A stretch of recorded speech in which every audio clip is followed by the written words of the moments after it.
After intense pressure from his own party, in a letter posted on X, Biden said it was time for him to step down and focus on finishing this term as president. He also announced she is endorsing Vice President Kamala Harris, but that does not mean that it will be the official Democratic nominee. Now, Democratic leaders for weeks have expressed concerns about the 81-year-old's mental fitness and his path to victory over former President Donald Trump. Now, this also, keep in mind that Biden as of last week, he was diagnosed with COVID on Wednesday and has been in self-isolation at his beach house in Delaware. He's doing well, but still in isolation. Meanwhile, Democrats are putting on a united front following President Biden's decision not to run. House Minority Leader Hakeem Jeffries said his fellow Democrats are ramping up for the week of August 19th. That's when the Democratic National Convention goes down in Chicago. Let's hear more from Jeffries. We will do what's necessary over the next few weeks to prepare for the convention. It'll be an exciting convention in Chicago, and you're going to see an intensity and an energy and a capacity unleashed by the American people to make sure that this goes the right way in November.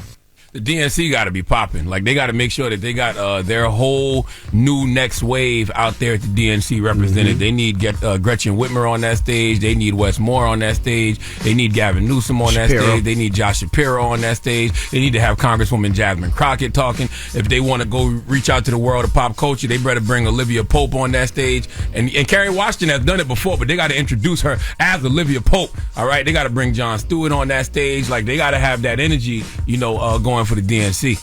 You don't want to go, Charlamagne? You talk about everybody being on the stage. No. So Jeffries and other Democrats, of course, are split on whether to endorse VP Harris just yet, but everyone's in agreement about, the ability for the party now to win since Biden has stepped down. Now, Florida Congressman Maxwell Frost, he's also pushing back against claims that Republicans say that replacing President Biden on the ticket with Vice President Harris was a move by Democratic donors and elites. There's that word again. But he believes many factors led to Biden's decision. Let's hear more from Congressman Frost. Yeah, she said, I'm not happy to have the nomination. She said, I'm happy to have the endorsement of the president, and I will fight to earn this nomination. This is what sets our party apart from the Republican Party. This conversation was happening, and it wasn't just donors and elites. It was people on the ground, people across the country, activists, organizers, and people having this discussion. But I think he really took a moment to think about the totality of what was happening to our party, for our country, and how the risk of Donald Trump is very real and very apparent in Project 2025. And I think that's why he decided it would be best to not run for re-election. I think we need to have someone who will help us win.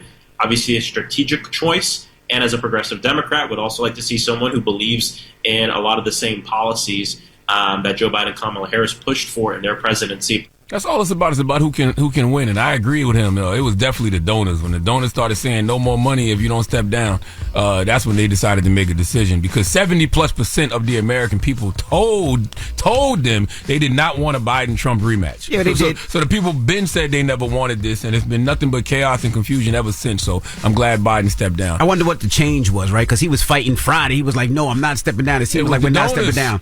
When the donors said no more money if you don't step down. So it's all a money game at the end of the day. But I do believe what Nikki Haley said a while ago. Nikki Haley said the first party to retire its 80-year-old candidate is going to be the one who wins this election.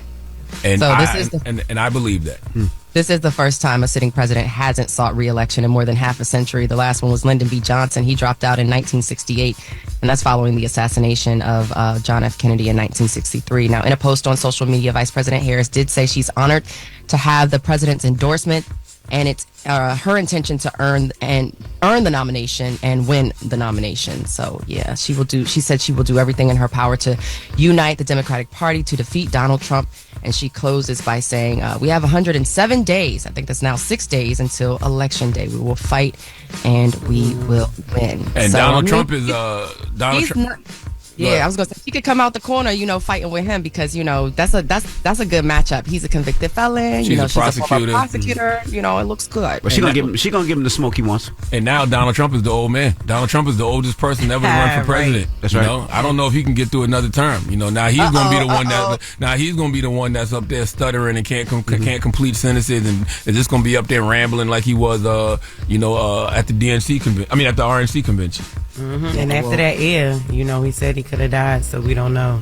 He's still talking about that. We'll talk about that in the next. Yeah, he got to talk about that. Rally. That's old news. That was last week. Yeah, that was last week. Damn. The only one that felt that way. But okay. I'm saying, I don't know. That these news cycles move fast.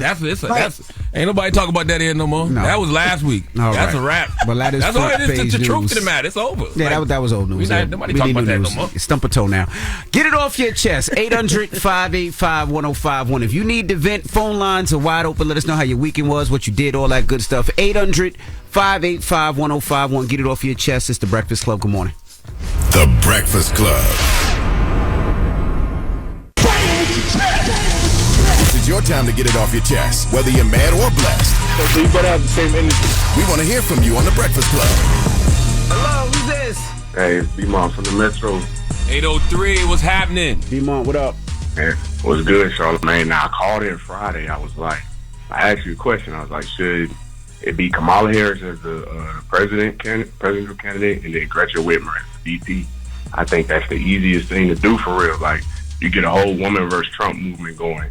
And then, like you said, Kamala's the ex-attorney general. Then Gretchen Whitmer is very relatable. She almost had an attempt to try to get carried out on her life. They just got Trump put in a corner. Trump ain't got nowhere to go. Switch the race with his face.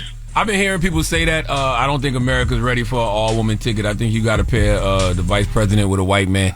You know, I think. No, but see, you was saying that. You was like, oh, we need the whitest man.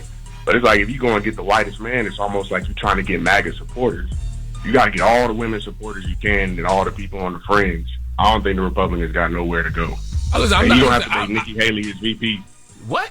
Somebody else said that to me yesterday. Listen, listen, you know, I like Big Gretch. I like Big Gretch a lot. You know what I mean? I don't see it for an all-woman ticket. I think Vice President Kamala Harris and Governor Josh Shapiro or Harris and this guy Mark Kelly.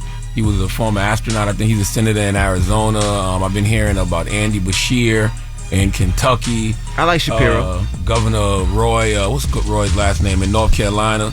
I like Tim Ryan. Our guy Tim Ryan from Ohio. I think he'd be a good person to throw in there. But it has to be well. It's 9 times out of 10 it's gonna be somebody from the battleground states. But I like Shapiro. Pennsylvania's a battleground state. Yeah, I like Shapiro. So is Whitmer. Michigan's a battleground state. You know.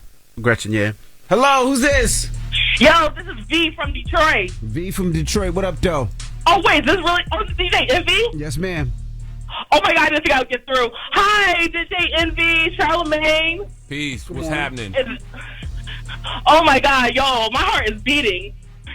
But real quick, I just want to say that when you used to say that Democrats were cowards, I used to just disagree with you. Like, I just felt like you were really hurting the cause. But seeing how the whole thing played out a whole year later, Charlamagne, I'll never doubt you again. I don't know why y'all doubt me now, but you know, it's okay. It's okay.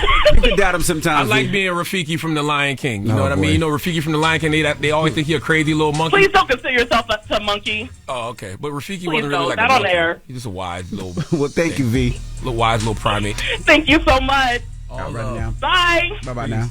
Get it off your chest. 800-585-1051. If you need to vent, hit us up now. Phone lines are wide open. It's The Breakfast Club. Good morning. The Breakfast Club. I'm dialing. Hey, what you doing, man? I'm dialing. I'm calling you. This is your time to get it off your chest, whether you're mad or blessed. 800-585-1051. We want to hear from you on The Breakfast Club. Hello, who's this? This is Jackie. Good morning. Jackie, get it off your chest. Okay, I just want to say good morning to you guys at The Breakfast Club. I love y'all. Jackie. Okay, Charlamagne, don't start. Okay, I'm a dialysis patient, and I'm visually impaired. I'm 56 years old, and I cannot have a kidney transplant for 2 reasons. 1, I don't have a support system, and 2, they don't have a facility for me to go and stay after the transplant service. They have hospitals, they have nursing homes and stuff like that for people who need to get healthy and need to live. I'm not ready to die yet. Yes, ma'am. Mm-hmm. Okay, so how they can we need help? to find. How can we help? Tell us what we can do right now. Send it out to people to find facilities and people to help people who can live. Where you from? I'm Michigan, Detroit. Detroit. Okay. Okay, so what's the call to action? Do you have like an email you want to give out to people? Or what? No, I can't see the emails. I can't see. Lord have mercy, I'm stupid. You are a little stupid. Yeah, you stupid. But I thought you could read it out or something. I was thinking the same thing. So how can people get in contact with you, Mama? Just call my phone number. No, I don't want to give put you your a phone number out there. Damn. Because like, we give you a number, you gonna have all type of crazies calling your phone. Do you have a family member? We could give you a family member's email. My son, but I don't know his email. Damn. We gonna put you on hold and take your information. Yeah, we're gonna take your information, Mama. See if we can get you a but support you know system what, though, Charlamagne and Envy? Yes, ma'am. I called down to Henry Ford Hospital. I went for a consultation. And I told them, I said, if y'all don't have anybody to help me, because people who, they want you to stop working for 3 whole months to take care of a person who's going through this, because I'm visually impaired. So it's harder for me. But they told me they didn't have a facility like that. So it's like, I've been on dialysis for 12 years. I want to be able to live, to see some grandbabies, live my life, do stuff. Absolutely. But I can't because I don't have nobody to help. Okay, well, hold on. We're going to put you on hold. We can't give you a phone number, but we'll try to set it up so we can get your son's email and maybe get some people to hit your son and get you the facility or the help that you need, Mama. Yeah, and anybody that's listening to us now, hit us up on our email. Hit us up on the phone line, and we'll try to connect you with Jackie. What's our email? Eddie, what's our email? I be forgetting. If it's breakfastclubam@gmail.com, breakfastclubam@gmail.com. I ain't checked that thing since Angela Rye left. Yeah, I don't think anybody checked that. Somebody will check it. Yeah. But yeah, so if you know a facility in Detroit or Michigan that can help this woman out, she's taking dialysis and she needs a place for her kidney transplant to go after the transplant. Some type of help. She said that her son can't help her because her son can't take 3 months off. So she needs some help. So if you can guide her, that'd be great. breakfastclubam@gmail.com. I'm surprised it's not like a hospice or something for stuff like that. Yeah, that's what I'm saying. It is. There are facilities. That's crazy. That's the simplest thing, that she can't find an outpatient facility. I think it should be harder to find a damn kidney than somebody that could take care of you after you have the surgery. That's weird. Yeah. Well, if you have any information, please hit us. And we got Jess with the Mess coming up. What we talking about, Jess? Why was 50 Cent linked up with Drake in Canada? We're going to talk more about it. All right. We'll get into that next. It's The Breakfast Club. Good morning. The Breakfast Club. Morning, everybody. It's DJ Envy, Jess Hilarious, Charlamagne the Guy. We are The Breakfast Club. Let's get to Jess with the Mess. News is real, whether it's Jess Hilarious, Jessica Robin Moore, just don't do no lies. She don't spare nobody. Worldwide Jess, worldwide Mess. On The Breakfast Club. She's a culture shift. She was able to get y'all to see something and understand something that nobody could get you to see. It's time to set it off. Okay, so 50 and Drake linked up in Toronto, and it was interesting because they shared a picture together. There was also a video going around of them looking like they are having a conversation, and 50 is laughing. But when he posted the video, the picture of them together, it captioned brainstorming. Last night, me and Drake, we're gonna get the ball rolling on the biggest thing on your TV. Green Light Gang, and then tagged his businesses. Fans had mixed reactions about the link, because some people was here for it, and some people was saying like, oh, them two, what they have in common is they don't like Rick Ross. So yeah, that of course people was speculating that of course that's why they were together. But some of the fans was like, I never seen Drake with 50 Cent in my life before this. And then somebody said, not 50, he ain't it. Nah, 50, he ain't it. That's Kendrick's Ja Rule. Well, I did see, and I also saw Drake wearing a Free Ayo shirt last week. But my whole thing is, Drake, you should have been brainstorming with 50 before you decided to get into it with Kendrick. Yeah. He could have walked you through it a little bit better. Nah, they had conversations before, and he's always showed his support and love for 50 Cent. He's always had 50 Cent shirts on, so this is not their first conversation. Okay, thank you so much for the inside tip. You're welcome.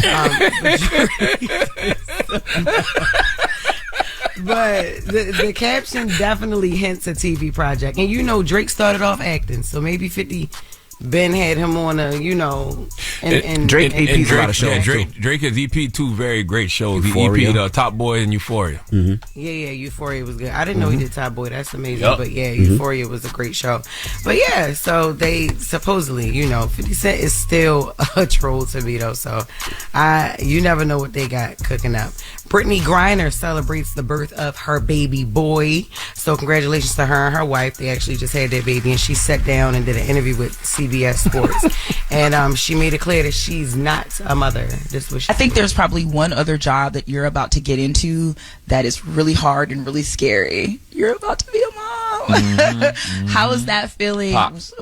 Oh, let me get it together. Please tell me how exciting that is for you and what you're looking forward to most. I'm super excited. Well, I guess I'll just drop it. He's here. So he's here. Yes. 7'8", 24. Yeah. 7 pounds, 8 ounces. Yeah, that's my man. I love that. He is amazing. They say, as soon as you see him, it just like everything that you thought mattered just goes out the window. And that's literally what happens. Don't drop on the clues bombs for Pops, man. Okay. All right. My thing is, Big Pop BG. No, I just literally thought that she was a stud. I didn't know that she was a trans. I don't know what she got confused me this morning. Yeah, I'm not about that. It's Monday. She said call her Pops, I'm going to call her Pops. I ain't had no breakfast yet. My brain ain't even working like that. That's she said she want to be called Pops. I'm going to call her Pops. Yeah, I'm with you. Okay? What's up, Big Pops? I don't give a damn. No. No, girl. I have a crush on you because you always stud, not Pops. I did not know that she was she really got a crush. Jess Hilarious really do got a crush on Brittany Griner because she went out there and found a man that looked just like Pops. Wow. No, shut up. But I'm not calling her that. I'm going to still call her Big Mama. What's up? But Uzi dodges question about JT album. So drop a clues bomb for JT's album. Absolutely. City Cinderella dropped on July 19th. And a lot of people have been liking the album. And her and Uzi, y'all know they've been on and off since 2019, but mostly on. And somebody was asking him something. They was doing an interview outside of his car. And the person asked him what's his favorite song on JT album. Now this is what he said. And what's your favorite song on JT's album? What's my favorite song on JT album? I hope you say the whole thing. Stop playing with me. Bro, stop playing with me, bro. You asked me something. Okay, good. I appreciate you, Uzi. Hey, yo ain't listen to it. Man, humans are funny, man. Yo said, what's my favorite song on JT album? Like, anytime you repeat something back like that, you don't know. You ain't listen. He got so mad. Was he an interviewer or something, or the person who asked him that?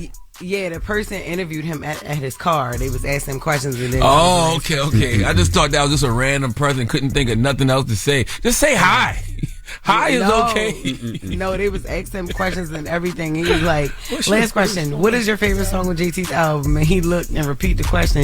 And JT was sitting right there smiling, looking like a proud mother, like, you go ahead, boy. That was so funny. Why he got mad, though? He could have just answered the question. He could have just answered it. Like, he told the boy, stop playing with him. Don't even ask him no dumb ish like that. Like, boy, don't play with me. Boy, did you listen? That's the thing. Yeah, you make it sound like I ain't even listened to it. Or maybe you're saying it's the whole album. Don't ask me what's my favorite song. The whole album is hard. Well, just say that. Don't be no clown. Yeah, he ain't had to get mad like that. Yeah, he got real mad. And the guy was like, okay, bye. Gave him a pound and got out of there. Especially if JT was sitting there. That make all the sense in the world to ask that question. Yes, she was sitting there. She always sitting there. But yeah, she was sitting there and she was smiling like, that's okay, stupid. So what?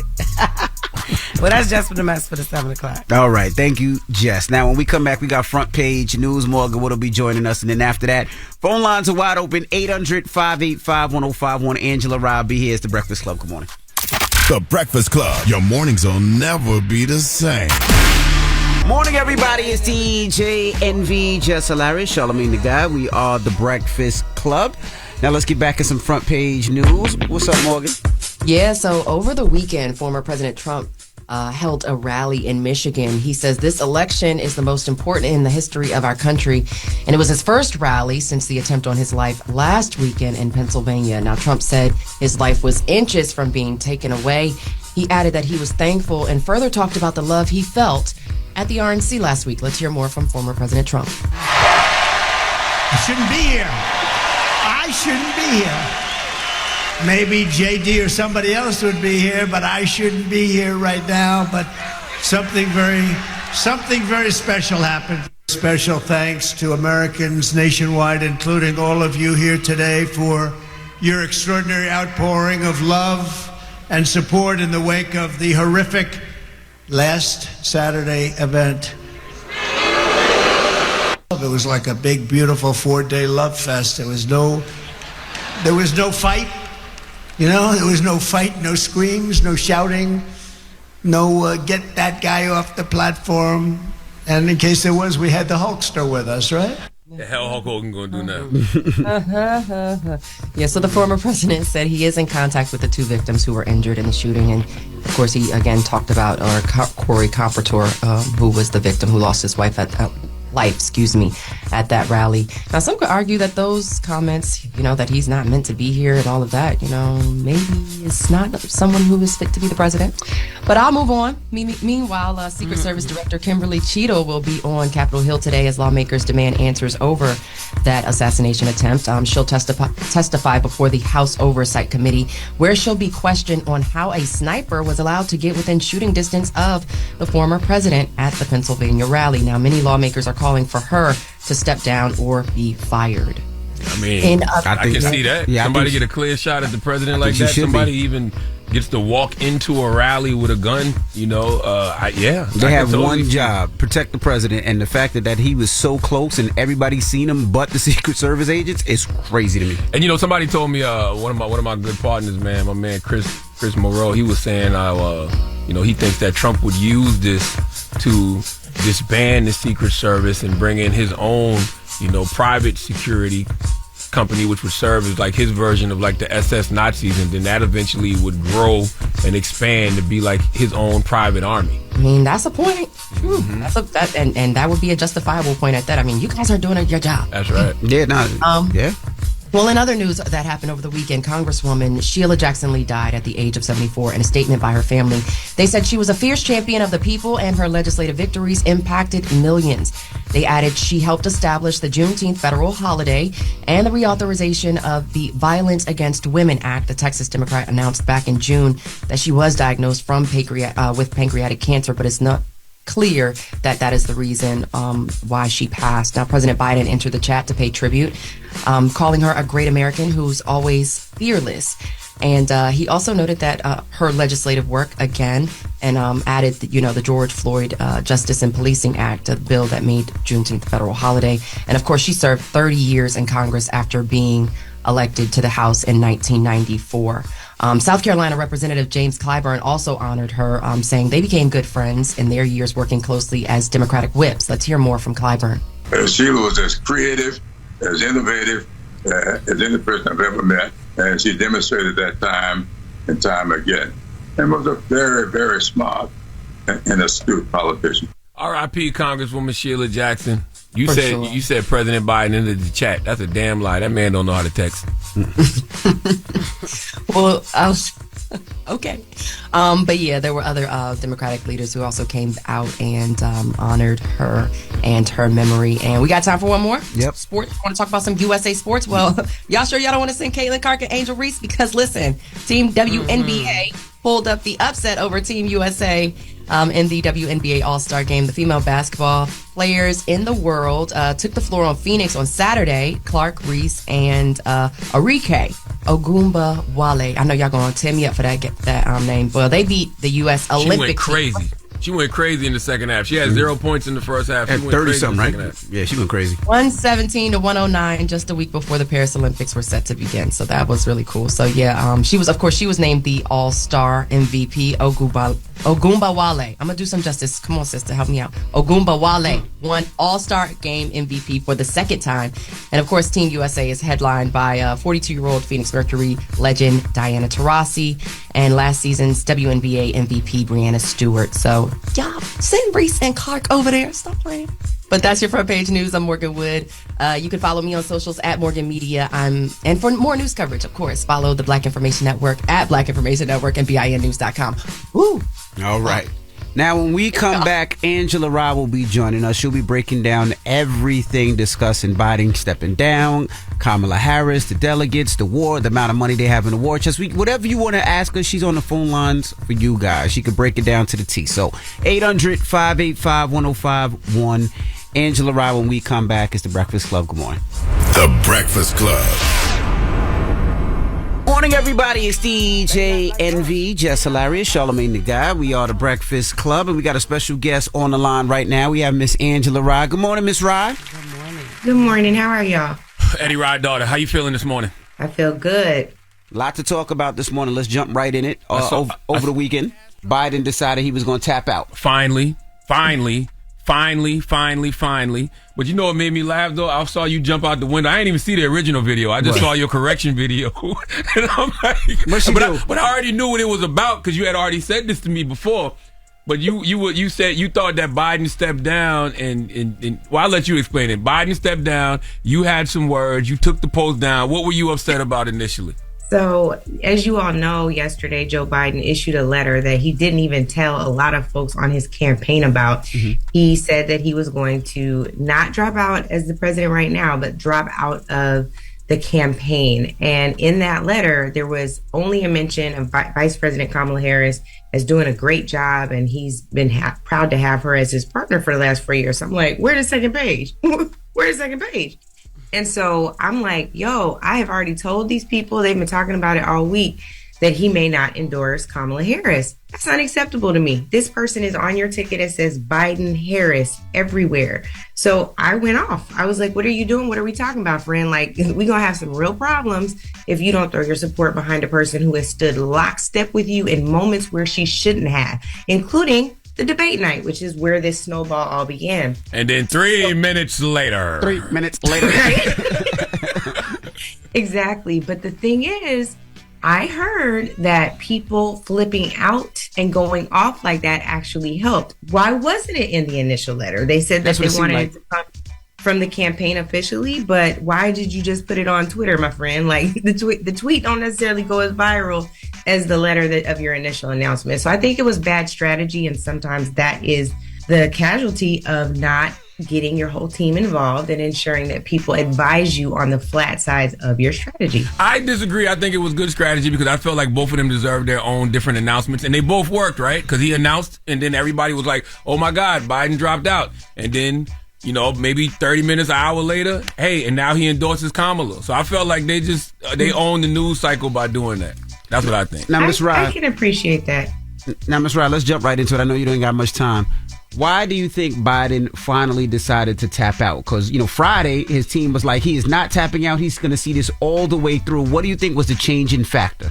You know, I don't know if there was just one. I think that this has been a circumstance of several terrible events. The first was the debate. Then they tried to clean up the debate with an interview, also a disaster. Then they tried to have conversations to get everybody to believe that everything was still going to be fine, also a disaster. And when you have, I think one of the most important things, there are not just voters in our democracy. The way this democracy is set up, it has to be largely funded. And so when donors start calling and saying, yo, if you step aside, you're not catching no more checks, that's a different problem, right? And I think that's the thing that we have to understand. If donors stop writing checks in a contested election that will be as close as this one, or was going to be as close as this one with Joe Biden and Donald Trump, if you can't fund it, you're in real big trouble. And the polls too, right? Because I mean, there was like all of the polls showing that he can't win in the battleground states. Because they were saying that on Friday night or Saturday night, he sat down with some of his team and they showed him like, yo, there's no path to victory for you. Yeah, I think that polling is as good as when it's done. And we are still over 100 days away from the election. So even though I've definitely seen the polls, I think, one, we joke about this on the podcast, as you know, Leonard, a lot. On Native Land Pod, we always like, we're the unofficial pollsters because Black folks never get polled. Yeah. And so we had a bunch of people reach out to us and respond to an unofficial poll that we did, all Black folks, because normally, have y'all ever been polled? I've never been polled. No. So that's the running joke. I don't really put that much stock in polls this far away from the election. Well, they did in 2020. It did show that he was up by 10 percentage points at this time in 2020. Biden was. So yeah, but he's also on the other side of a really disastrous debate. So I think that time could heal all wounds. Something else could happen. You know, there's been an October surprise Generally, every single election cycle, Hillary Clinton had one. His name was James Comey, and he ruined that thing, right? So I think that things could happen all the time that change out. Why you say it like that? You sound like October girl for a second. He ruined that thing. Listen. Well, we're speaking to Angela Rye right now. She's on the phone line. I got one more question before we go to the calls. What do you think the messaging is to the people? Because there are a lot of people looking at this and saying, so damn, it took the donors for you to drop out when 70% of all Americans said we didn't want a Biden-Trump rematch to begin with. Like, why did it take donors? Why you weren't listening to the people? You know, I think it's a fair question, and it's one that every single elected official, everybody that's campaigning needs to take stock in. You have to understand that it's not just the big donors. Kamala raised over $40 million yesterday with small donors, right? So you have to think about the fact that we all have a voice. Every single dollar counts. That means something, and so does every single vote. So they should be listening to what voters are saying, I think, more than they listen to donors. The worst thing to me in my political experience is when a donor's like, they go like, okay, I'm gonna write you this check, but let me tell you what you need to do about messaging. Let me tell you what you need to do about surrogate. You know, you need to get, like, why was your voice and your opinion better? Like, your job and where you're strong is writing the check. It's not probably in political strategy. Now, two quick questions before we go to the phone lines. One, Kamala Harris, what needs to happen for her to actually, because right now she is not running right now, right? Yeah, there was a lot of people reporting yesterday, a lot of dumbass outlets saying that Kamala was the Democratic nominee already. But she's not as of yet. So what needs to happen for her to be the nominee? And who do you think she should pick as a running mate if she is the nominee? Yeah, so in order for her to secure the nomination, as you all know, the Democratic convention is just a couple weeks away. She will have to get all of those pledged delegates. The 50 state party chairs have all officially endorsed her yesterday, labor unions, several elected officials, most of the Congressional Black Caucus. So she has a lot of folks lining up that would demonstrate that she can get that. The other thing that we were just talking about that's really important here is the dollars. She's demonstrated, like, less than 24 hours, people were excited, probably in a 12-hour period. 47 million? 46.7 million. Wow. Yes, sorry, I said 47. I rounded up. It might be at 47 now. But the point is, she's secured the dollars. She's secured the support, and now she has to secure the delegates officially in a convention process. A lot of the people who folks said were going to challenge her have now endorsed, so I think that makes it tough. I want to know who else is on the bench. I don't know that she's going to get another challenger. Maybe Joe Manchin? We don't fool with Joe Manchin like that. We know better. Now, you did say everybody endorsed, but people are saying Barack Obama hasn't endorsed. Barack Obama hasn't, Nancy Pelosi hasn't, Chuck Schumer hasn't, Hakeem Jeffries hasn't. Well, Barack Obama, of course, is the biggest one that he just named. So Bill Clinton endorsed. A lot of people endorsed, but people are surprised Barack hasn't endorsed. Are Nancy and Chuck Schumer and Hakeem Jeffries, especially being Hakeem is black. Mm-hmm. Yes, so is Barack Obama. Barack Obama is also black. I think. Stop it. He's black. But go ahead. God, Jesus, Leonard, not this morning. Okay, we hit still the one drop rule in Kendrick Lamar told us we don't want to hear Barack say nigga no more. No. That was Drake. It's very different. Hey, Miss Rye, don't let him get you off. That another time. Don't let him get you off. That another time. No light skin battling today. Let's all stay together. So here we go. So I think initially I'm still not that happy with Barack Obama, because when he needed Kamala to campaign for him, she was right there. And I feel like he was trying to be in this role of like, let's let this process play out. And it's like, no, bro, she's on the ticket. If she's on the ticket, all of his pledged delegates now go to Kamala Harris. That's the same thing that happened in the contested convention in 1968 with Lyndon B. Johnson dropping out after RFK challenged him. And so the thing that happens is all of LBJ's delegated delegates go to or went to Hubert Humphreys, right? Still a contested convention, all of that. RFK, when he was assassinated, his delegates were split between the other two candidates. These things happen. And at the end of the day, Kamala said, she's still playing ball. She said, I intend to secure and win the nomination. That's what has to happen at the convention. I think the other folks in Democratic leadership, which, by the way, Nancy Pelosi is not anymore, but she likes to play that role, is demonstrating that they want to see the process play out, and that's how they think that leadership looks. I was told by someone pretty senior in leadership that they expect for Kamala Harris to secure all of the support within the next 48 to 72 hours. And I think you'll see those folks fall in line slightly behind that. I agree. I don't want to hear nothing from, former President Obama them about, a process or an open primary because y'all didn't care about primaries a year ago when people were calling for them against Biden. So don't start caring about primaries now.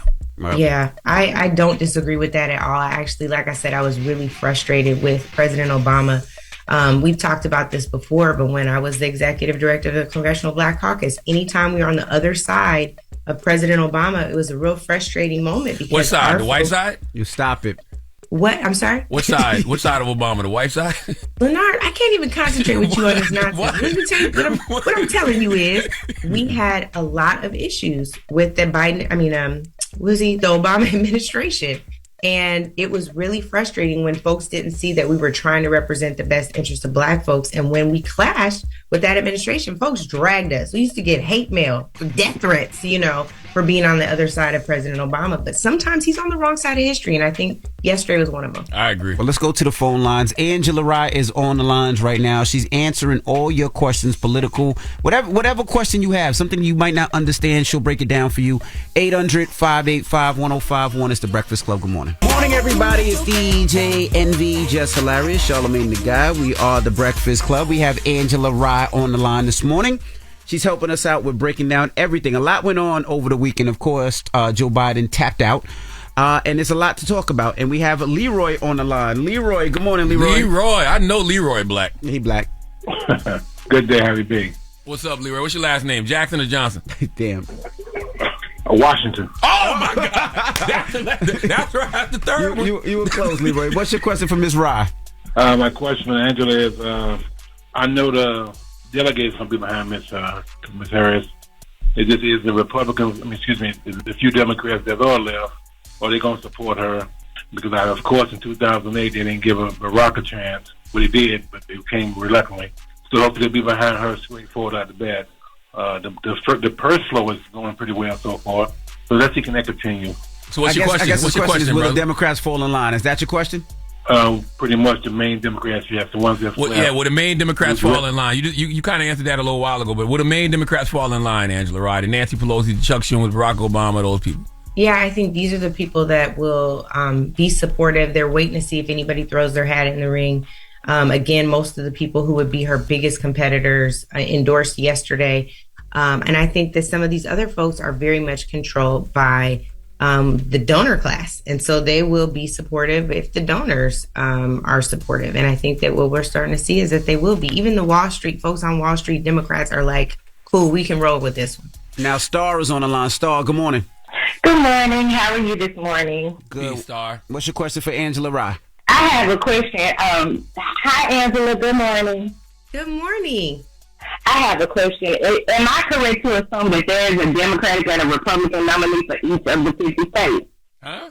When you're saying a Republican and a Democratic nominee for each of the 50 as states. Far as in Congress, like the congressman, isn't it a Republican congressman and a Democrat? Like I live in Tennessee.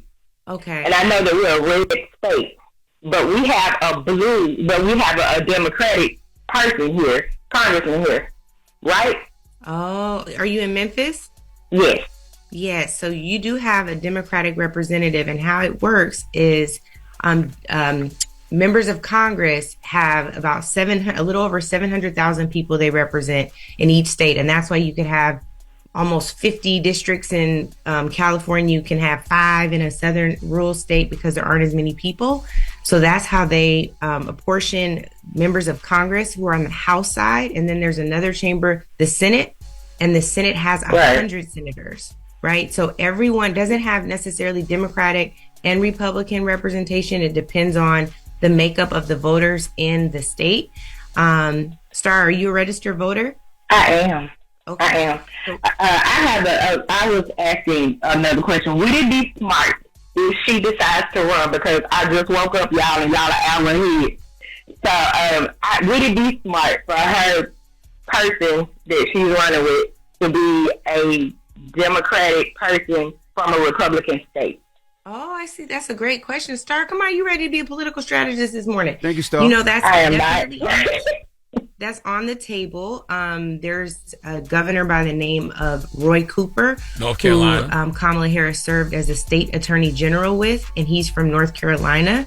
There's another one named Andy Beshear, who's a governor in Kentucky, also a red state. He's being considered. And then there's a state that goes back and forth, Arizona, like a lot of our states go back and forth. Mark Kelly, who's a sitting senator and is the husband of Gabby Giffords, who was a member of Congress, an all-star, and she was shot in the face, actually while I was still with the Congressional Black Caucus.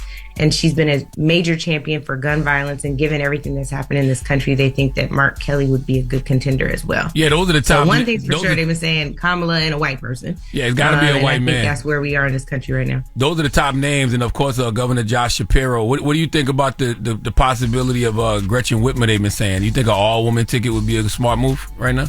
Well, I can tell you what I would aspire to see. Sure, I think an all-woman ticket would be great. I think especially given all the battles of reproductive justice that we're seeing on the line right now. I would be surprised. I have heard they don't rock with each other like that, but let's see what happens. And then with Governor Shapiro, as you guys know, I got to sit in on the interview with you all, with Governor Shapiro, and I thought he was fantastic. I didn't really know him that well. And of course, Pennsylvania is always a state that is battleground, one where they pour a lot of resources into. And so having Governor Shapiro on the state, also who worked with Kamala as a state's attorney general, would be great. I think Mark Kelly will look good optics wise because he looks MAGA white. You know, the only thing about Mark Kelly Amara. What, the only thing about Mark Kelly, what? Mark Kelly is kind of boring. And I think that we learned that lesson with Hillary Clinton and Tim Kaine. Like, did you even remember Tim Kaine was on the ticket? I did not. Man, I forgot about Tim Kaine. I forgot all about Tim Kaine. So that's the thing. Do you want that again? I don't know if I want that. So Mark Kelly, and also he's a senator, which is where Kamala just came out of. I don't know. I think I would like to see a governor. Well, we're still kicking it with Angela Rye. Hello? Nari. Yes. Hey, yes. good morning. Hi. Good morning. What's your question for Miss Angela Rye? I just want to say that I feel like it was a big mistake for everybody, including you, Charlamagne. To be coming out, bashing Biden, calling Biden trash, telling him he needs to step down. All of these top Democrats coming out. Obama came out, from what I heard, putting all this pressure on him to step down. We picked him to be the nominee. I felt like it was, like Roland Martin had pointed out, very self-destructive to the Democratic Party. I totally disagree. That wasn't self-destructive. That was a bunch of people who had sense, who simply wanted to win. And you have to ask yourself, if there's a threat to democracy like Donald Trump on the other side, don't you want to run the best possible candidate to give you the best possible chances of winning? If people couldn't hear what she said, was she feels like everybody, including Charlamagne and us up here, who added the pressure on Biden, made him step down. She feels like it was completely inappropriate. No, that was her feeling. People just wanted to win. It's really just that simple. Like, do you want to win? Yes, ma'am. I didn't know your name was Angela. Was that question for me or you? It was for you, Angela. Well, she called my name, so I ain't gonna just let her just say. Oh, she did. Oh, okay. I'm sorry, brother. I didn't hear it. Yeah. So what's your thoughts on that, Miss Rye? You know, I think I agree with Leonard. We did a podcast on this, and I kind of went off about it a little bit because I think it's really unfair to tell people that they don't see what they saw. Right. You know, it was a huge problem to see his debate performance. It was a huge problem to see, you know, the Lester Holt interview after the fact. I think the best thing that happened on debate night was Kamala Harris defending their record after the debate. And so I just feel like you can't really tell people they're not seeing what they are. You know, initially in 2020, he named the campaign the Battle for the Soul of America. We're in a political war, so you have to be all the way ready. And I think one of the other things that probably happened, sometimes it's just God. Like, you end up getting COVID. Like, after all that, it's looking like you're not strong enough to withstand the pressures that are coming at you. And that's unfortunate. Like, we also don't want to be ageist, you know? But my dad is 82 and kicking. He don't look nothing like Joe Biden. Yeah, mine either. Yeah, right? So I think that some of those things happen. The crazy thing is he got COVID on Tuesday, and he's still at the house. Like, I thought the new COVID rules was 3 days. He's still in. It's been about 7 days. But my other question to you is... has it been 7 days? Damn, no. It's usually been 3 days. It's Tuesday, Wednesday, Thursday, Friday. He should have been out by now. It's 3 days now. That's the new I thought you said Biden was down for 7 days. I think there were other things that kept him in the house, including this conversation with his family about whether or not he was going to stay in the race. I think it's not just COVID. And you probably staying in the house because they shooting. Okay, they just shot last week. You mean I would have gotten low for a week too. I would have. I would have. I think that's a smart thing to do. A week after your political opponent gets shot at, I would keep the president away for a little while too. We ain't talk about this shooting, but I'm just gonna hold my peace. Now, I wanted to ask you before we take some more calls. Do we blame this on his team? And the reason I say that is his team is with him 24/7. They prep, they prepared for the debate. They know what he is. They know how he speaks. They know how he talks. And if he wasn't fit, and they knew that he couldn't do a good job on that debate, why would they still put him up there to look like that?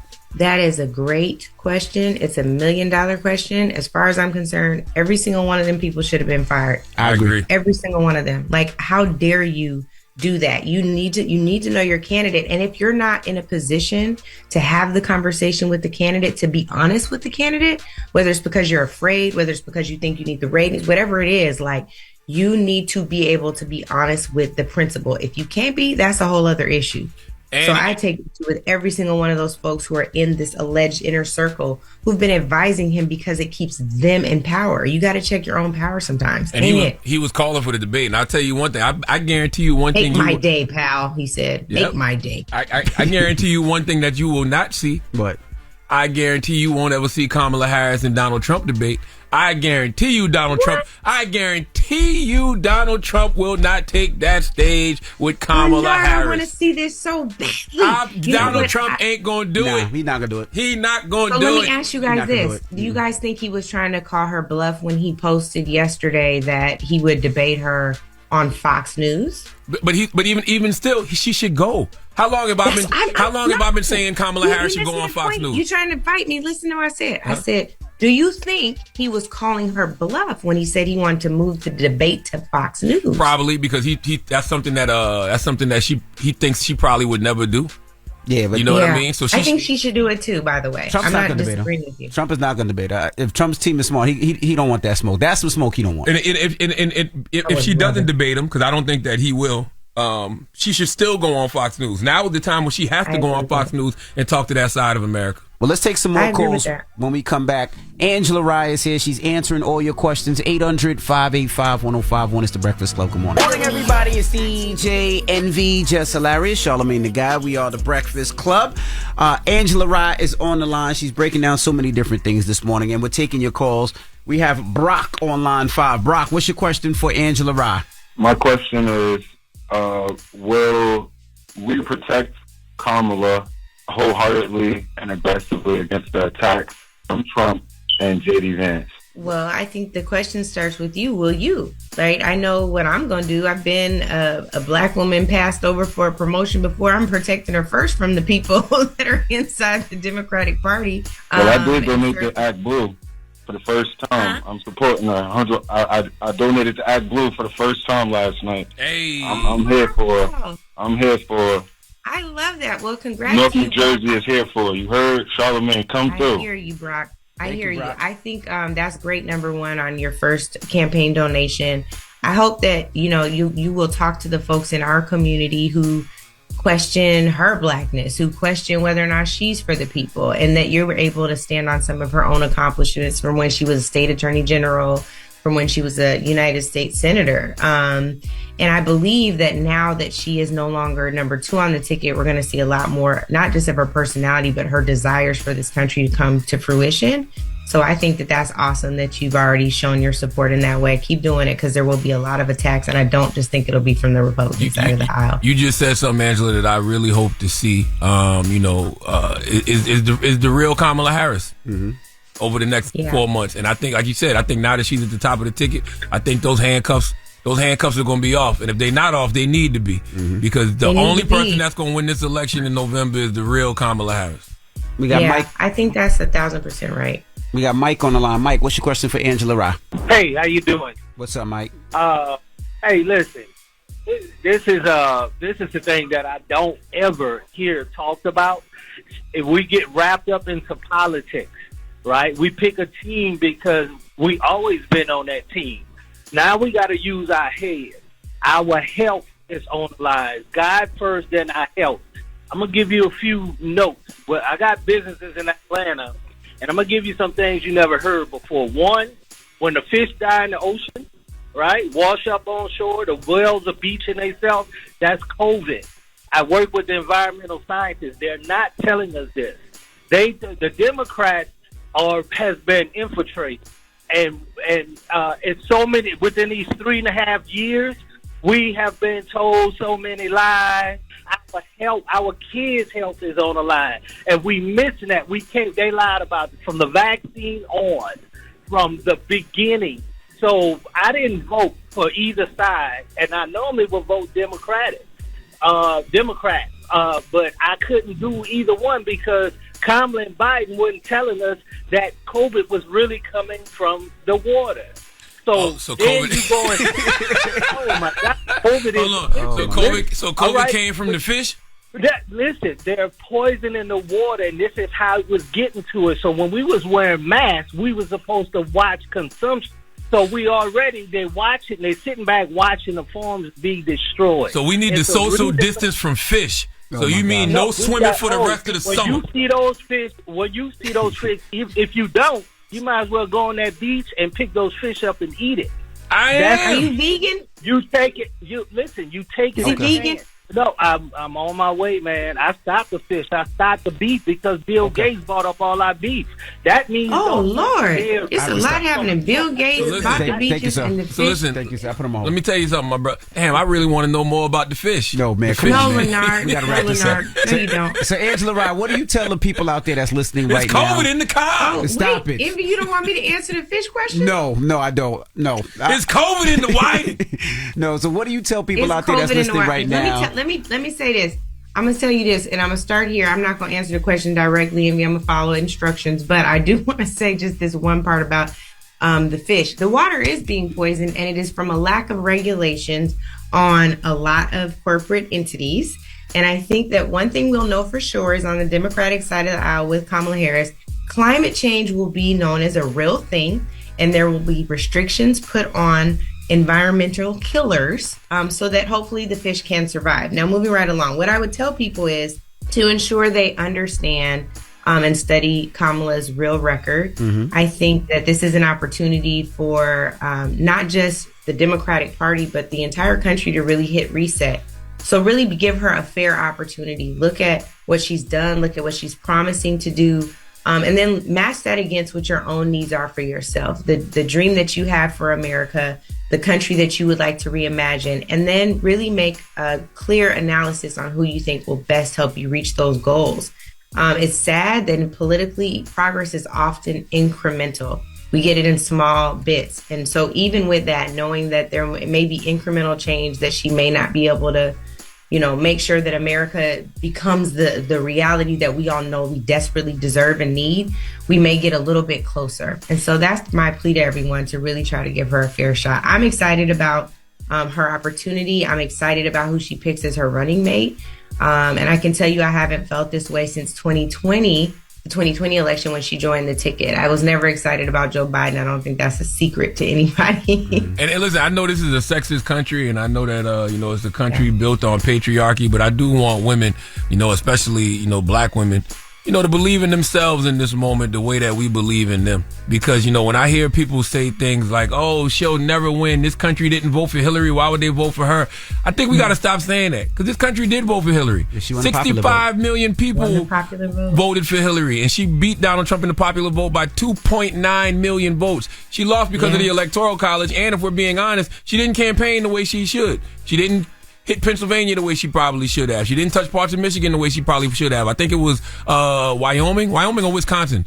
It was 3 states that Wisconsin. Those 3 states really cost her the election. And her campaign even admits they didn't touch those states the way that they should have. So there's a lot of things that went into play with Hillary not becoming president, and I don't think it was just because she was a woman. All right. Yeah, I hear that. I want to know who y'all think is going to be the running mate. Mark Kelly, man, he's MAGA white. I would like Shapiro, though. For me, my personal take would be Shapiro. I'm gonna tell you another white man I like. I like Tim Ryan. I think Tim Ryan has been. Tim Ryan is not gonna be the running mate for him. I know, but I'm just throwing the name out there because he's really been supporting Kamala, and he was one of the first people to jump out there and say Joe Biden needs to step down and Kamala needs to be at the top of the ticket. And he did do that. And he's very battle tested against J.D. Vance as well in Ohio. Yeah, I hear that. I think that might be be tough. You know, the everybody that runs on the ticket has to be vetted. They have to check for, you know, chemistry with the candidates, and I think that's another important piece. Mark Kelly, I like the politics of it. I just think that he might be a little too boring. Well, Governor Shapiro, then let's go. All right. Well, Angela Rye, we appreciate you for checking in and breaking all this stuff down for us this morning on this Monday. And make sure you tune into the Native Land Podcast. Subscribe to the Native Land Podcast on the Reason Choice Media iHeartRadio Podcast Network with Angela Rye, Andrew Gillum, and Tiffany Cross. All right. Thank you. Yes, indeed. I appreciate y'all. Now we got Jess with the Mess coming up. What we talking about, Jess? Yeah, so on the lighter side of everything that's going on in the world. Yo, Cash Doll broke up with her baby father, and she just had a baby, so it's like, oh my God. But we're going to get into it. All right. The news is real. Whether it's Jess Hilarious, Jessica Robin Moore, Jess don't do no lies. Don't do no lies. She don't spare nobody. Worldwide Jess, worldwide Mack. On The Breakfast Club. She's a culture shift. She was able to get y'all to see something and understand something that nobody could get you to see. It's time to set it off. So, the greatest rappers of all time, according to Family Feud, on a recent episode of Family Feud, there was a round that asked the contestants for the greatest rapper of all time. Let's listen to how it went. Who is the greatest rapper of all time? J. Cole. Andre. Kendrick Lamar. Ryan. Yes. Lil Wayne. Okay, y'all tripping now. Okay, Kayla. It's Tupac. Let's go with Biggie. Jay-Z. Number one. Jay-Z. Oh, damn. Whoa. Y'all tripping. Nas. See, I think you're thinking as a hip-hop head. I don't think that's who answered these questions.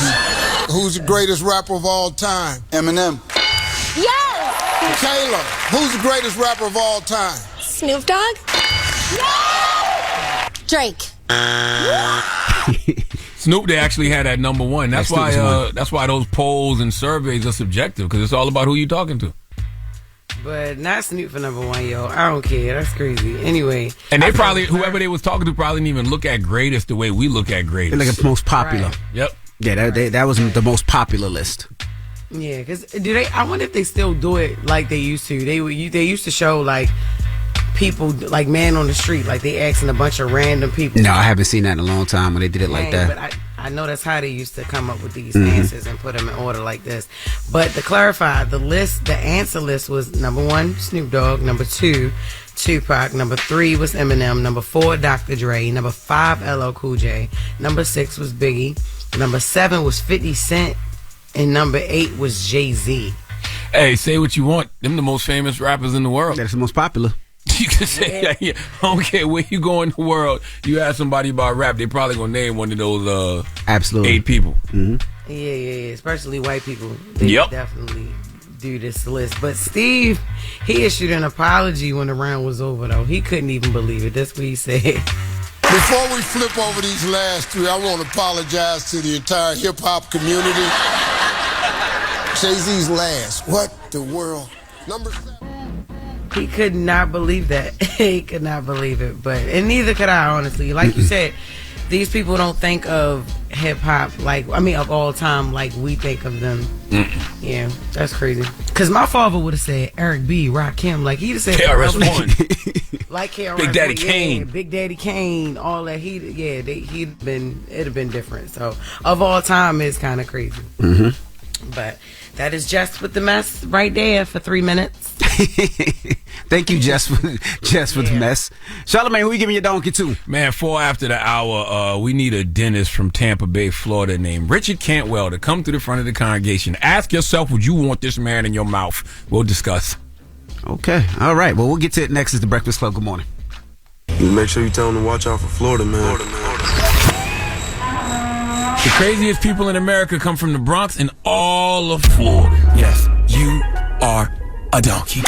A Florida man attacked an ATM for a very strange reason. It gave him too much money. Florida man is arrested after deputies say he rigged the door to his home in an attempt to electrocute his pregnant wife. Police arrested an Orlando man for attacking a flamingo. It's the Breakfast Club, bitches. Donkey of the day. With Charlamagne the God. I don't know why y'all keep letting him get y'all like this. It ain't me, Duval. It's y'all. Donkey of the day for Monday, July 22nd goes to Richard Cantwell, okay, a U.S. Army veteran turned dentist from Tampa. He could spend up to, first of all, what does your Uncle Shala always tell you about the great state of Florida? The craziest people in America come from the Bronx of Florida, and today is no exception. Richard Cantwell, a U.S. Army veteran turned dentist, he could spend up to 15 years in prison if convicted on 3 counts of interstate transmission of a threat to injure. Cantwell allegedly sent 100 threats to 42 victims between August 2019 and July 2020. That's some serious trolling. 100 threats to 42 victims, claiming he would rape, murder, and torture victims who criticized the great Donald Trump. Let's go to 10 Tampa News for the report, please. A Bay Area dentist was in federal court accused of sending dozens of threatening messages to people online, including an FBI agent and politician. For those crimes, a federal judge ordering Richard Cantwell to stay behind bars pending a trial. Court documents say he has a practice in Zephyr Hills. Federal investigators say he sent messages to people riddled with his homophobic and racist slurs.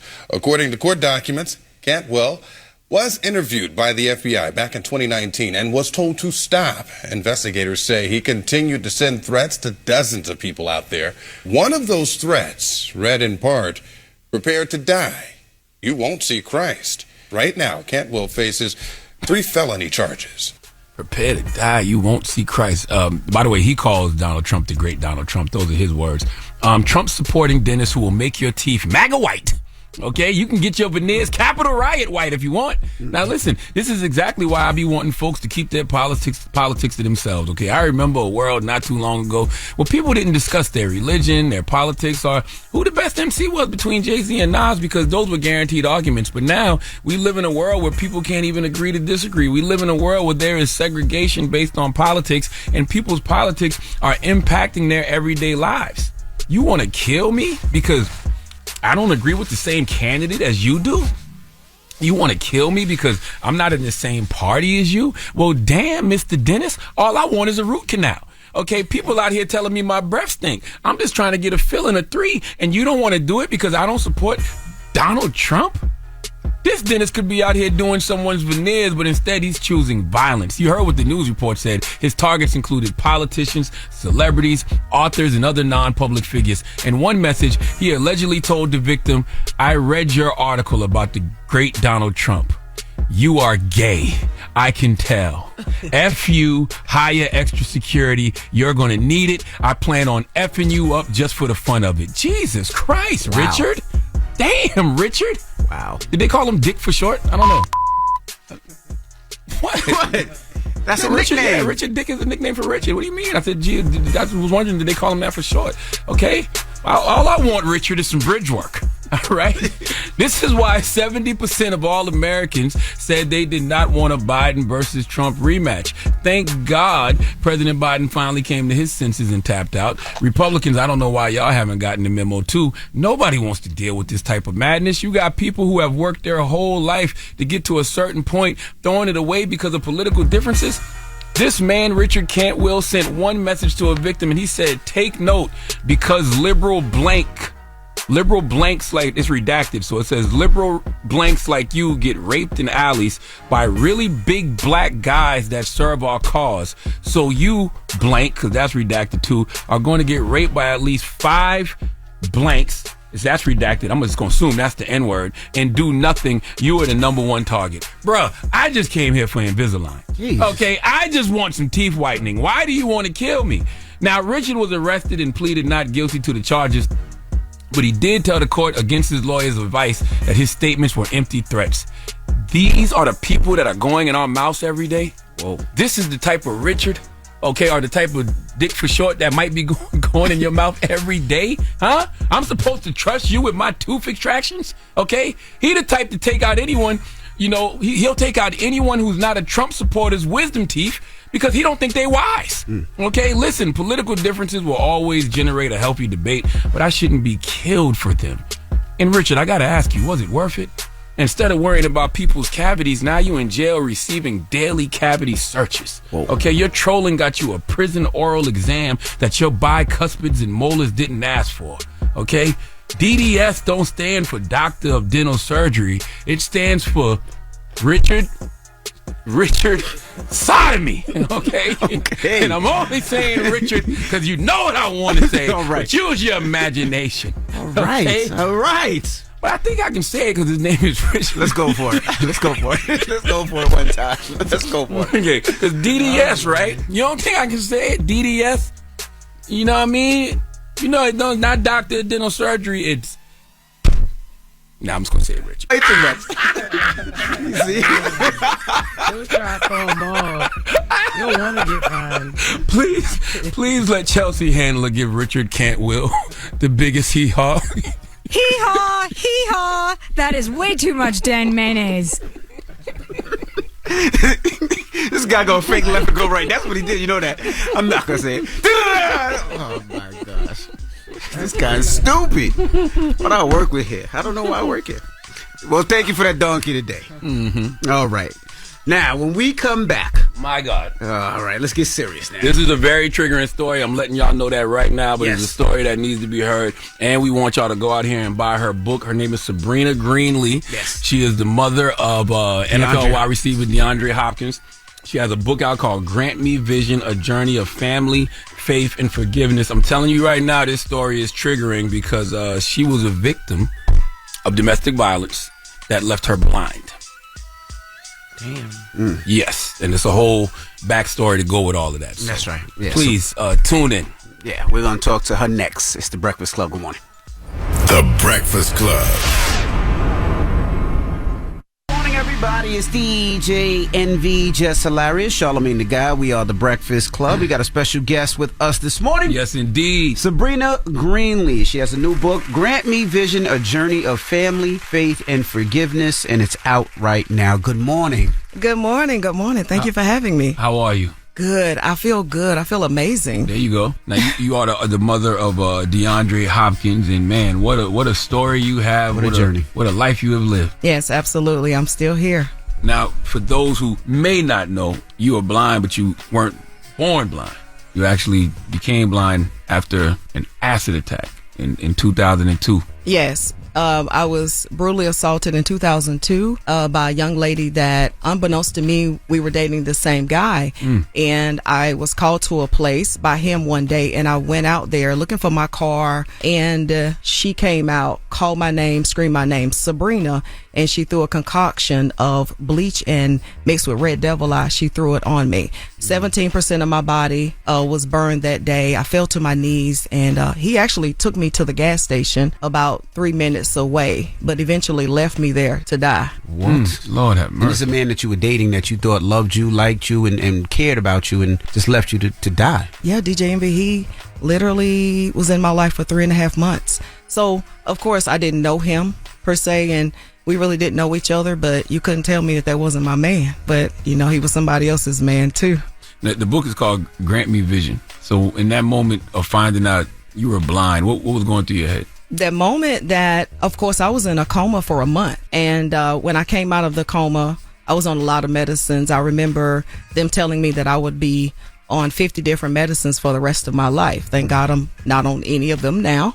But just being blind and coming home to my 4 children was really, really tough. So even after I got out of the coma, I was addicted to morphine. I was in therapy. It was a lot of things that propelled me to get to the place I am now. But just being blind, think about that. Coming home, you know, at 31 years old, I left the house 12 o'clock, noonday, going to find my car. And then a month later, I come back to the same house, the same children. You know, I had allowed all these men to kind of come into our lives in and out. And here it is. I'm just sitting there and it's just me and them. Now, what do? Putting the pieces back together. And totally blind. So it was a lot of healing that had to take place, and it was scary. Like, I'm not gonna lie, it was terrifying because you are blind and you can't feed your children. I was stepping into unforeseen circumstances that we had never been in, and it was really tough. And then not only that, but just to sit there. So depression set in, anxiety. I was suicidal for about 3.5 years. I actually knew exactly how I wanted to take my life. I had played this out in my head many, many times. How old were your kids at the time? My oldest was 14. Keisha was 14. Marcus was 13. DeAndre was 10. And my baby was 4 years old. So I left my baby girl at the door that day, screaming and kicking for me. She wanted her mama. And I was like, go in the house. I'll be right back. I didn't come back for over a month. Physically, you went through something, but you keep talking about the mental aspect of it. So how did you get out of that mental space? There was one day where I was fully in suicidal mode. I knew exactly how I wanted to do it, and I acted it out. The road was about 4 houses up. I knew that if I made it to this particular mailbox and I made it to another one, I could count the mailboxes. So by the time I got to the 4th mailbox, I wanted to throw myself out in the road when I heard a car. And DeAndre, he just happened to wake up that morning and he followed me. I didn't know he was following me. And he just put his hands on my shoulder as I was getting ready to literally go out in front of this car. Or I thought, if I could hear the car, I could throw my body out there and it just all be over. The pain was excruciating. And we never talked about it for like 10 years later. And he put his hand on my shoulder. He walked me back into the house. I went in my bedroom. He went in his. We just shut the door. And it was one of those things where it was just so strong that we didn't really want to talk about it because it was hurtful. He knew what I was going to do. I think that was the turning point for me. I was like, how dare I leave these children? Because like the mental aspect was just so hard. Like sitting there day after day, having people wait on you. People had to give me a bath. People had to come in and feed me. And so I was just tired of it all. That was my turning point mentally, was like, I got to get it together. Because if not, I'm going to leave these children. And how dare I leave them here? Because if people are not coming in to help us now, just imagine what it's going to be like without me. Lord have mercy. I got to ask a question, right? Reading the title of the book, the last thing is forgiveness. Do you forgive the individuals that were involved with taking your site? DJ Envy, I had no other choice but to forgive. I have totally forgiven. I walk in forgiveness. There's just no way that I could be this person had I not forgiven. Now, when we talk about forgiveness, you talk about the process of forgiveness, right? I'm sitting there and I'm mad, I'm angry, and how dare they try to take my life knowing I had these babies to feed. But what I did was I began to humanize her and look at her as somebody that there's no way you could do that if you're not broken. That's right. And so what I did was I began to humanize her. I began to say her name. Eventually out loud, I began to pray for her. Now that was really hard. And I have this in the memoir where I say, I'm just going to pray for her. I pray that you bless her and everything that she touches turns to gold. That was all I could mutter, right? At first. And then my prayer got stronger. I began to just pray for her. I knew that day in the courtroom, her son was the same age as my son. So you think about, she got a 20-year prison sentence. She's done 18 years of that. She's been out for a couple of years now. And just to answer your question, I knew that I had to continue that process of forgiving her. I didn't know what that looked like. It took some time, but I thank God that I did do that because I have forgiven him and her. And whatever involvement that he may or may not had in that attack, I had to put them together and completely forgive him and her. Did he get jail time as well? So he did eventually get a year jail time and 1 year probation. It had nothing to do with that. There was a 3-day jury trial and she was convicted of 20 years, but he continued to stalk me and harass me. And he got a year jail time and a year of probation for continuing to harass and stalk me a year later. He actually came in every day of the trial and testified against her, but then turned around and started harassing me, saying that you took my girlfriend. You took the person I love. I love both of y'all. Yes, I can't make this up. He literally called me while I had 3 police officers standing in my home, and they called his name and they said, repeat yourself. You have 3 police officers standing here.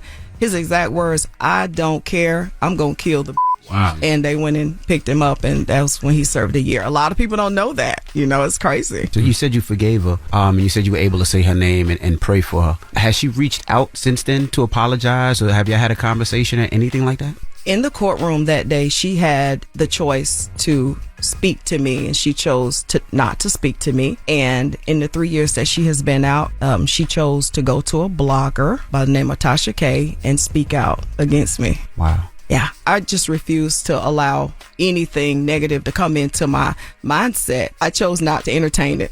All right, we have more with Sabrina Greenley when we come back. Her new book, Grant Me Vision, A Journey of Family, Faith, and Forgiveness is out right now. We'll kick it with her some more when we come back. It's The Breakfast Club. Good morning. Morning, everybody. It's DJ NV, Jess Hilarious, Charlamagne the Guy. We are The Breakfast Club. We're still kicking it with Sabrina Greenley. She's DeAndre Hopkins from the NFL's mom. She has a new book out called Grant Me Vision, A Journey of Family, Faith, and Forgiveness. Charlamagne? You have a chapter in the book called Justice, chapter 17, and you talk about what happened as far as him getting sentenced. But her getting sentenced, the 20 years, did that feel like justice to you? No, not at all. Okay. Not at all. What would you have wanted to happen? What would be justice to you? I had to come to grips with the 20-year prison sentence, but of course, attempted murder should have been the charge instead of assault and battery with intent to kill. That would have been better. However, I feel like even though all of that happened, I'm just not mad at it anymore because 18 years is a long time to be without your child. I was with my children every single day, right? I got a chance to instill some values in them that they still have to this day. I eventually got all 4 of my children into college. So when I look back 20 years and you did 18 years compared to me being with my children, I'm not mad at the sentence now. I was angry then, but I'm not mad at it now. Did it give you any peace or closure? Oh gosh, yes. The 3-day trial was about a year after the attack. And so I had probably not left my room for a whole year. And I got up and I went to the 3-day trial. After that, I was waiting on the light switch to come on to be like, okay, I got justice is good. It didn't really happen like that. I was still severely depressed. But eventually it sunk in that this woman is in prison and there is some justice, and justice did prevail. Now after every touchdown, DeAndre gives you, the football. Talk to us about that energy and the bond you feel when that happens. Like, what does that mean for you? It's amazing because, of course, I can't see. And so the very first initial time that he brought me the ball, I was like, he coming where? He's coming where? He's doing what? And he handed me the ball. And it was just the way that he gave it to me. He squeezed my hands and he was like, Mom, I love you. And I'm holding back tears because I'm like, man, it just signified everything that we went through. All of the things that we went through that nobody will understand, that went on under one roof with me and these 4 children. It's amazing. Like, I wouldn't trade it for the world. And so now, of course, he's on his 3rd team, and I can't always be in the end zone to him get me the ball, but he makes sure I still get my balls. He makes sure. So you got a whole room of footballs. Some are deflated, some are. It's like he's in his 12th season, but I still have those balls. And I think over time, we give him some to family members and things like that. But I have the majority. You were from Clemson too? No, not from Clemson. Okay. Not from Clemson. It only started when we were in Houston. Got you. I saw you say that the woman you are today, if you had to do it all over again, you wouldn't change a thing. Not one single thing. Really? Not one single thing. And people, when I say that, they're like, what do you mean? You are blind. Like, you wasn't born blind. But if you take all of that and you mix it up, how could I be this woman today, be able to talk, be able to speak out so bravely, so boldly, if I had not went through every single thing? So how can I be mad at that? And also, too, when you purposefully make up your mind that you are going to heal and you are going to deal with depression and anxiety and you're going to wake up whole, then I have no other choice but to understand that all of that had to happen for a reason. Every single moment, every single surgery, every single moment of pain, it had to happen, and I wouldn't change not one single thing. Now I want to talk about your nonprofit, Smooth. Tell people about that and how they can jump into that and help you out with that and maybe support.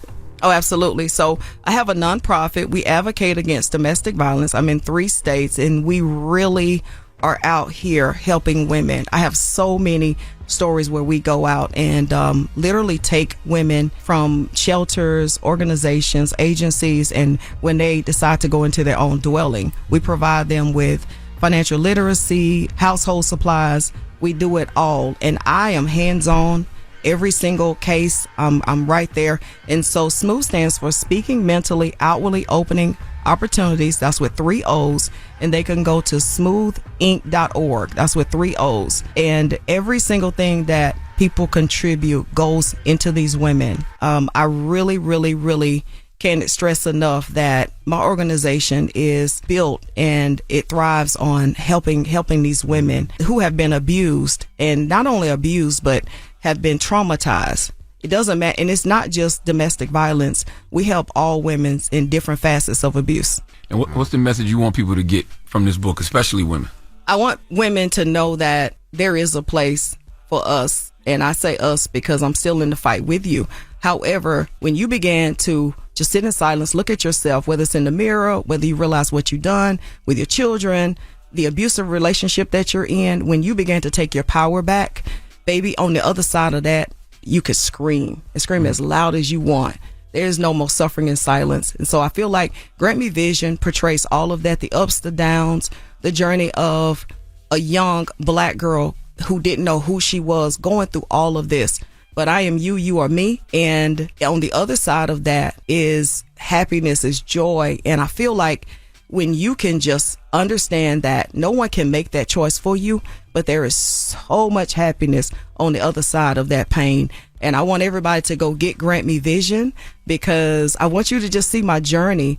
It wasn't always, like this, but I want you to just really go grab Grant Me Vision today and really, really dive into it. There are so many takeaways, so many tools in there. And I want you to just follow my journey and see how I navigate through life. Man, what a testimony you got, Sabrina. And I'll tell you something, you know how to promote a book, okay? If you ever listen to somebody promote a book, when they do an interview, if they keep referencing the book, they know what they're doing. That's right. Okay? Come on. Right? Grant Me Vision, out today. That's right. Wherever books are sold. Thank you. Greenley, ladies and gentlemen. Grant Me Vision. Tell them how to follow you, too. Family, Faith, and Forgiveness is out now. How can they follow you?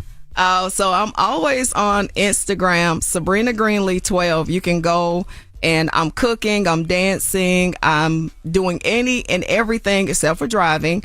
Sabrina Greenley 12 on Instagram. And again, you can go to my website, smooth, that's with 3 O's, inc.org. All right. Well, it's Sabrina Greenley. It's The Breakfast Club. Good morning. Thank you.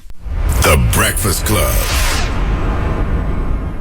Morning, everybody. It's DJ MV, Jess Hilarious, Charlamagne the Guy. We are The Breakfast Club. Let's get to Jess with the Mess.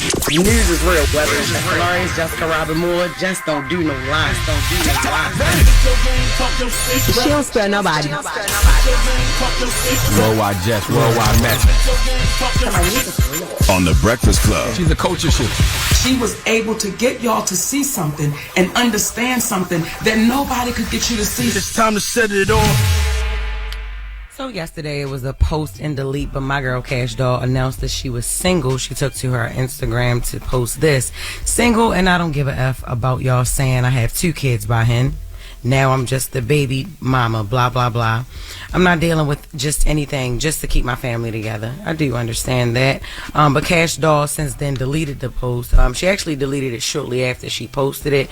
Now, what's interesting is Cash Doll really don't put us in her business like this on social media. Like, she just be posting her music. She'll post her pregnancy photos because she has partnerships with, like, Fashion Nova and other sponsors and stuff like that. But she really never gets into, like, her personal life on social media for real. So that was interesting. But her baby father, he shared a video yesterday after saying, obviously he sleeps in the comments, because he didn't even have to get online and say this, but this is what he said to the response. Co-parenting like for you guys? No, that's not. That's actually Sierra. Damn, me talking about keep your head up. Man, what the you think wrong with me, man? I'm okay, man. Okay, so in the video, that was a video that he posted, and he looked like he like walking around in the parking lot, deserted. Just, I don't know, his braids are very struggly. Like, I don't know, it just looked like that he's made sad. him look bitter. You saying he's sad or bitter? Yeah. It looks sad. He looked sad. Like, he was saying people was telling him to keep his head up. Like, I'm okay. It's okay for guys to be hurt, like, if you broke up with, especially if you was doing something, whatever. But no matter what the case is, I just feel like, niggas is corny, like, for real. Like, you don't have to say anything. It's okay to be sad. Go try to get your girl back. You trying to prove to Instagram that and all social media platforms that you're okay. Y'all have a brand new baby. Obviously, we don't even know if it was because he was cheating or whatever the hell it is, because she never said anything. But it's okay for guys to be upset. Like, we get our hearts broken all the time, and I don't care how much a female be like, oh, I'm unbothered. We know our heart being our ass, so it hurts. And I just feel like that was corny for him to go back and say anything. I mean, she deleted her post, which she probably was like, all right, maybe I shouldn't have did this on social media. But anytime the fact that she posted it, she may seriously be done. She may not, but they have a small baby, and I just think that was just wrong and insensitive. Could have just been mad at the time, right? You know, you just get mad and just want to post. So hopefully they work it out and able to fix everything that they're going through. But sometimes people just get mad, and in the moment they think that's the right thing to do. Yeah, the right thing to do. Yeah. So I actually just hope that Cash is okay. You just over there breathing heavy, pregnant. And more baby mama, baby daddy news. Malika Hawk speaks on co-parenting. So we know that she is the best friend of Khloe Kardashian, and she is the former ex to OT Genesis. They have a baby, and she decided to speak her truth on social media this weekend. So days ago, last week, U.S. Weekly magazine released an article on Friday titled OT Genesis gushes over his co-parenting relationship with amazing Malika Hawk. In the article, OT said, both of my kids' mothers are amazing. They're great mothers. Obviously, you're going to have your differences, but I wouldn't trade it for anything. They're amazing with my children when I'm there, and even when I'm not there. They're always there with the kids, and that's dope. So Malika Hawk, she reposted it in her story, and she said, this fake-ish irks me. Right. So after that, she shared a clip from Ciara's interview when shout out the Shade Room. I think she sat down with Shade Room, and they had asked her how co-parenting was with Future, and this is what Ciara said. Co-parenting like for you guys?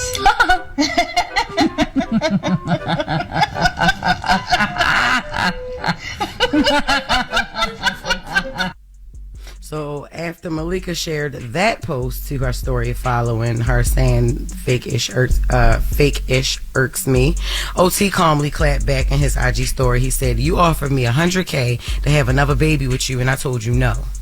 LOL, still love you and speak highly of you every time. Malika hasn't then said anything back or anything, but I just don't understand why folks be running to make permanent posts based off temporary feelings. Because even if you post and delete, the post gonna live forever because the blog's gonna pick it up and make it go viral. You know, when you get online and say certain things, comments, posts, whatever, it's gonna go viral. Then folks are gonna be all in your business, and you gonna tell people mind their business. But all of this comes just because you in the moment.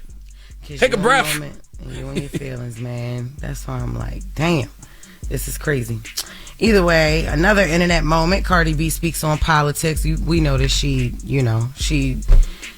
loves doing this. This is what she's been doing for years now. But Joe Biden dropped out of the presidential race, as we also know. After hearing the news, Cardi hopped on social media to remind people that she made this call weeks ago. She reposted a video speaking on Biden and Kamala Harris that she originally posted last month, June 30th. This is what she said.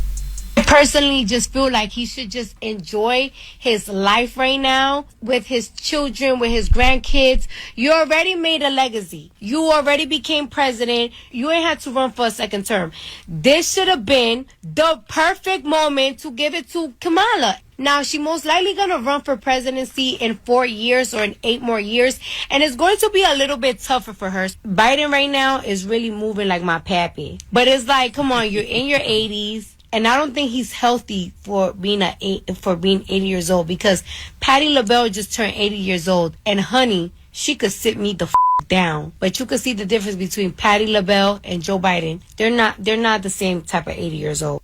Who's the DNC gonna have at the convention? Plies or Cardi B? What you got your money on? Who's speaking? I'll go Cardi. Probably Cardi, right? Mm-hmm. Okay. Yeah.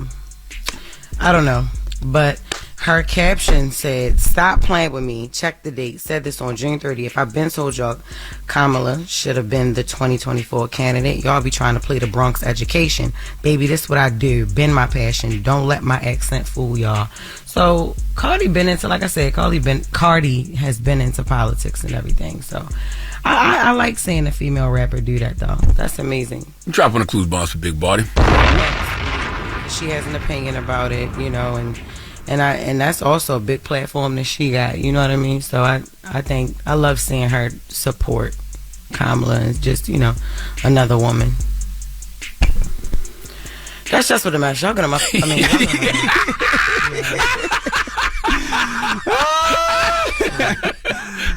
I'm just watching you thug it out pregnant, that's all. When you go on maternity leave? I don't know, with my water break. Damn, you gonna wait till the water break? Yeah. Okay. All right. That's it. All right. Well, thank you, Jess. No problem. People's Choice Mix is up next. Get your request in. It's the Breakfast Club. Good morning. Morning, everybody. It's DJ NV, Jess Hilarious, Charlamagne the Guy. We are the Breakfast Club. We got to salute Angela Rye for checking in this morning. Salute to the good sister Angela Rye. Me and Angela Rye, we doing a couple TV appearances later today together. I think we'll be on CNN later today. Mm-hmm. I don't like to say what show because, things change. That's right. Breaking news happens and they be like, oh, well, not doing y'all today, but whatever. So we will be on something later today. But make sure you subscribe to Reason Choice Media's flagship podcast, the Native Land Podcast, with Angela Rye, Andrew Gillum, and Tiffany D. Cross, okay? Okay, and then also Sabrina Greenley for joining us. Her book, Grant Me Vision, A Journey of Family, Faith, and Forgiveness. Her book is out right now. Of course, that's DeAndre Hopkins' mom. What a story. And what a story. Very sad. Yes, anybody that's just going through something, man, and trying to figure out why certain things have happened to them in their life. Always remember, a lot of things aren't happening to you; they're happening for you. And I think Sabrina Greenley, story is one of those that's a great reminder of that. Absolutely.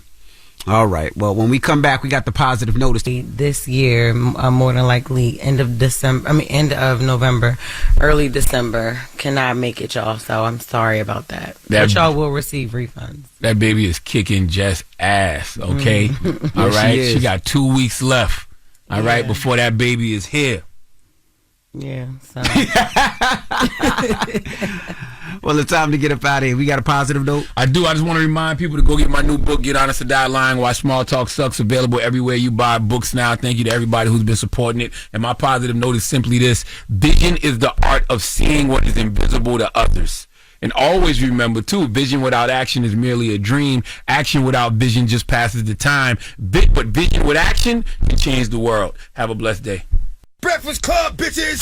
Y'all finished or y'all done?